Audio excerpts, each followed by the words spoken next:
ഭ്രാന്തുള്ളത് കൊണ്ടാണ്, അല്ലെങ്കിൽ നീ ഒരു മാനസിക രോഗിയായതുകൊണ്ടല്ലേ നിന്നെ കൗൺസിലിങ്ങിന് കൊണ്ടുപോയത്, ഇങ്ങനെ പറയുന്നവരാണോ നിങ്ങൾ? Hi, I am Shebiba, consultant psychologist. ഇത്തരത്തിൽ നമ്മൾ പലപ്പോഴും കേട്ടിട്ടുണ്ടാകും, അല്ലെങ്കിൽ നമ്മൾ ആരുടെ അടുത്തെങ്കിലും പറഞ്ഞിട്ടുണ്ടാകും. ഭൂരിഭാഗം ആളുകളും ഇങ്ങനെ ചിന്തിക്കുന്നവരാണ് നമ്മുടെ ഇടയിലുള്ളത്. ശരിക്കും മാനസിക രോഗമോ അല്ലെങ്കിൽ മാനസിക ബുദ്ധിമുട്ടോ മാത്രമുള്ളവരാണോ കൗൺസിലിങ്ങിന് പോകുന്നത്? ഒരിക്കലുമല്ല. കാരണം നമ്മുടെ ലൈഫിൽ നമുക്ക് എല്ലാവർക്കും ഒരുപാട് ബുദ്ധിമുട്ടുകൾ ഉണ്ടാകും. ചിലപ്പോൾ ഫാമിലി പ്രോബ്ലംസ് ആകാം, അല്ലെങ്കിൽ ഫ്രണ്ട്ഷിപ്പ് ഇഷ്യൂസ് ആകാം, അല്ലെങ്കിൽ വർക്ക് ചെയ്യുന്ന സ്ഥലത്ത് ഉണ്ടാകുന്ന എന്തെങ്കിലും പ്രോബ്ലംസ് ആകാം.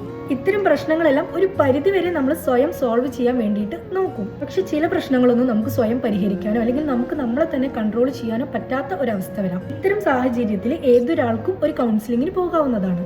So we can take counseling in situation where we can't control ourselves or we can't solve our problems in our own. So ഇത്തരത്തിൽ നമ്മുടെ മെന്റൽ ഹെൽത്തിന് എന്തെങ്കിലും ബുദ്ധിമുട്ട് വരുന്ന ഒരു സിറ്റുവേഷനിലാണെങ്കിൽ നമുക്ക് തീർച്ചയായും ഒരു കൗൺസിലിംഗ് എടുക്കാവുന്നതാണ്. അത് ആ ഒരു സമയത്ത് ഭയങ്കര ഹെൽപ്ഫുൾ ആയിരിക്കും. So anyone faces difficulties, they can seek counseling. It's very helpful and helps them to heal. Okay, bye.